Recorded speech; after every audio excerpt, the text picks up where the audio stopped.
আমাদের আমিরে জামাতকে ঠান্ডা মাথায় খুন করেছে খুনিরা। তার রক্ত ভেজা দেহ এই পাবনার মাটিতে আমরা আমানত রেখেছি।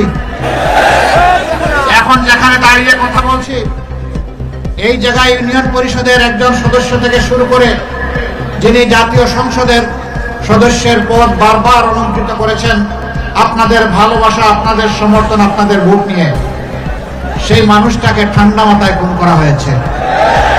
যিনি পাবনার উন্নয়নের উপকার ছিলেন, প্রত্যেকটা মানুষ যাকে ভালোবাসত, আর তিনি প্রত্যেকটা মানুষকে নাম ধরে ডাকতে পারতেন, সে অনন্য বৈশিষ্ট্যের অধিকারী মৌলানা আব্দুস সুবহান সাহেবকেও ঠান্ডা মাথায় জেলের ভিতরে তাকে খুন করা হয়েছে।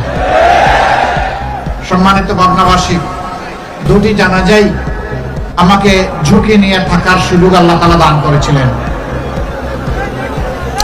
সেদিন চোখের পানিতে আমরা আমাদের দুই কলিজার টুকরাকে পাবনার মাটিতে রেখে গিয়েছিলাম। আজ আমি আপনাদের সামনে দাঁড়িয়েছি, তারা যে আকাঙ্ক্ষা নিয়ে দুনিয়া থেকে বিদায় নিয়েছেন, শহীদ হয়েছেন, সেই আকাঙ্ক্ষা বাস্তবায়নের প্রতিশ্রুতি নিয়ে আমি দাঁড়িয়েছি। ফ্যাসিস্ট আমলের 15.5 বছরে অসংখ্য আলেম ওলামা, রাজনৈতিক নেতাকর্মী, সাধারণ জনগণ, সংবাদ মাধ্যম কর্মী, আইনজীবী, ডাক্তার, ইঞ্জিনিয়ার, যাদেরকে ঠান্ডা মাথায় খুন করেছিল, আমি তাদের হয়ে এখানে দাঁড়িয়েছি। আমি এখানে দাঁড়িয়েছি কান্না ভেজা চোখ নিয়ে। আমার যে মা তার সন্তানকে এখনো খুঁজে বেড়ান, আমার সন্তানটা কি বেঁচে আছে নাকি দুনিয়া থেকে বিদায় নিয়েছে, যাদেরকে তুলে নিয়ে গুম করা হয়েছে, সেই মায়ের পক্ষ হয়ে আমি এখানে দাঁড়িয়েছি। আমি এখানে দাঁড়িয়েছি আমার সেই বোনের পক্ষে, যে যৌবনে তার স্বামী হারিয়ে কচি সন্তানদেরকে বুকে জড়িয়ে আজও কান্নাকাটি করে নিজের মনকে সান্ত্বনা দিতে পারে না। আমি আমার সেই বোনটির পক্ষে এখানে দাঁড়িয়েছি।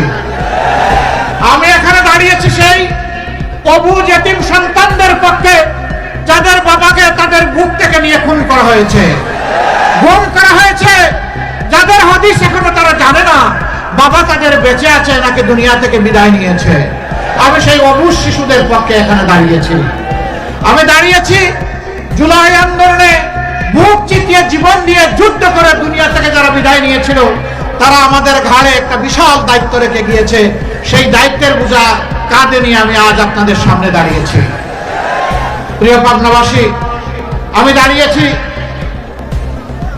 স্বৈর শাসনের বিরুদ্ধে যুদ্ধ করে যারা আহত হয়েছে, পঙ্গু হয়েছে, চোখ হারিয়েছে, পা হারিয়েছে, মেরুদণ্ডে আঘাত পেয়ে হাসপাতালের বেডে কিংবা নিজের বাড়ির বিছানায় অবশ হয়ে পড়ে আছে, আজ আমি তাদের হয়ে এখানে দাঁড়িয়েছি।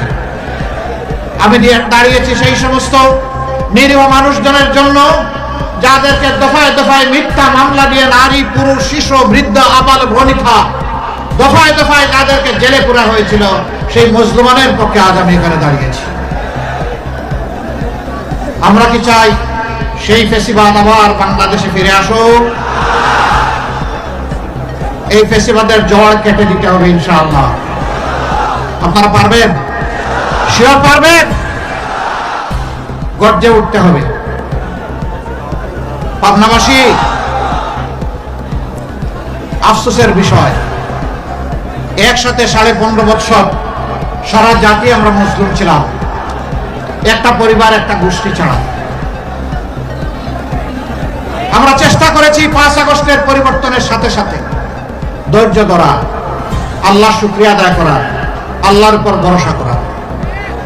আমরা চেষ্টা করেছি বাংলাদেশের মানুষকে ঐক্যবদ্ধ করা। আমরা চেষ্টা করেছি প্রতিটি মানুষের হয়ে চৌকিদারের ভূমিকা পালন করা, দেশ যাতে বিশৃঙ্খলার দিকে না যায়। আমরা চেষ্টা করেছি, হাজার ক্ষতির সম্মুখীন হয়েছে আর্থিকভাবে, কিন্তু কারো সম্পদে যেন আমার সহকর্মীদের চোখ না পড়ে। তাদের হাতকে গুটিয়ে রেখেছি, তাদের চোখকে সংযত করে রেখেছি। মহান আল্লাহ তাআলার দরবারে শুকরিয়া আদায় করি, 3.5 কোটি মানুষের সমর্থিত এই সংগঠনকে এইভাবে শৃঙ্খলার মধ্যে সামলিয়ে রাখা আল্লাহ সাহায্য না করলে অসম্ভব ছিল। 55,000 বর্গমাইলের বাংলাদেশে কোথাও বাংলাদেশের জনগণ বলে না জামাতের নেতাকর্মীরা চাঁদাবাজ। বাংলাদেশের জনগণ বলে না জামাতের নেতাকর্মীরা মামলাবাজ। বাংলাদেশের জনগণ বলে না এরা দখলবাজ। বরঞ্চ বিপদের দিনে বাংলাদেশের জনগণ দেখেছে হাজার বিপদ বুকে চেপে নিয়ে আমরা জনগণের পাশে থাকার চেষ্টা করেছি। আমরা জুলাই শহীদদের পরিবারে গিয়ে পৌঁছে গিয়ে তাদেরকে সান্ত্বনা দিয়েছি আর বলেছি আপনারা আমরা এখন এক পরিবার।